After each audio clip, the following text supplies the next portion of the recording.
I mean, obviously, one of the big things since last E3 is we're up on the 360 right now. You know, we want to make sure that we are cross-platform on the next generation SKUs. The frame rate and the performance is much better, as you can see. We are now burning down half of the world. You know, we really are world in flames.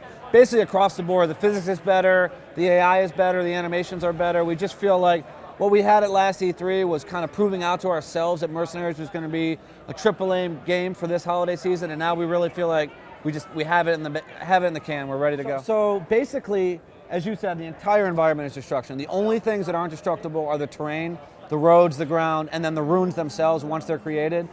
You know, destruction is the bread and butter of what we do. We want to make sure that the player is out experiencing the joy of obliterating the world. It's not something you can do in the real world. You can't grab an RPG or a tank or carpet bomb a city.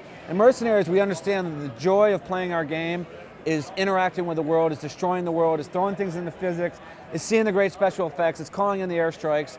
And we just feel like if we can't do it, if an asset is just too complicated to be destroyed, we just don't put it in the game. We don't want the player to have that frustrating feeling where they see a wall or a door or a ladder or a house or a building or a tree or whatever it is and they can't destroy it. So anything you see in our world is destructible, and that is a principle that we just hold very dearly to our hearts, and we don't violate it.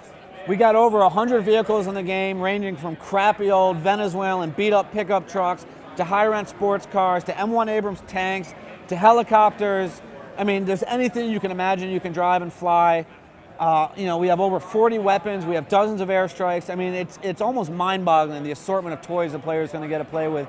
Because what we don't want to be is your standard military game, and we don't want to be your standard lifestyle game. We want to meet in the middle. We want to go down to this war-torn, war-zone town that's been taken over by the Venezuelan army, and we want to drive a sports car right through the middle. We want to stick C4 on the side. We want to take it into a building. We want to throw the keys to the guard in front, and we want to press the detonator and blow it up. And we want all of that combined at once. We want the player to be basically stimulation overload 24/7 when they're playing our game. Well, we really like to think of Mercs as Bruckheimer meets Tarantino. It's that kind of over-the-top action with this sly humor. You know, the GTA, God bless it, is a wonderful game, but they're very much on the lifestyle side of things. And then there's a bunch of shooters that are coming out, a bunch of military games, but we really feel like we're the one game where, as I said, you kind of drive a sports car into a war zone, you dive out of the sports car, you action hijack a tank. We're trying to find that sweet spot between military and civilian, humor, action, taking it seriously, big time conflict, and really fold it all together. And we never take ourselves too seriously. You know, you can always get shot in the chest with a tank round, and you're gonna survive, you're gonna get blown back, and then you're gonna run, you're gonna climb over the barrel of the tank, and you're gonna take the tank for yourself. You just can't do that in GTA. You can't do that in the military shooters. We really feel like we've found the sweet spot between military and civilian. Well, obviously, I hope you've been watching the demo. There's a boat now in the middle of the road. You can do anything in Mercs. You can blow things up, you can burn down the jungle, you can take over cities, you can action hijack vehicles.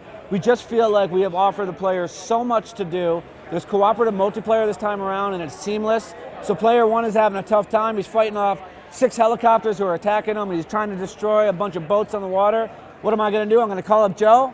I'm gonna call him and say, hey Joe, I need help. He's gonna spawn in a helicopter of his own, and now we're gonna do the mission in co-op multiplayer. There's just so much to do. There's hours of limitless gameplay.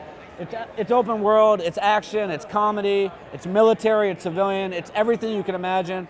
It's coming out on your 360, on your PS3, on your PC, on your PS2. We want everyone to take a look at it. We think it's just the best game coming out this holiday season.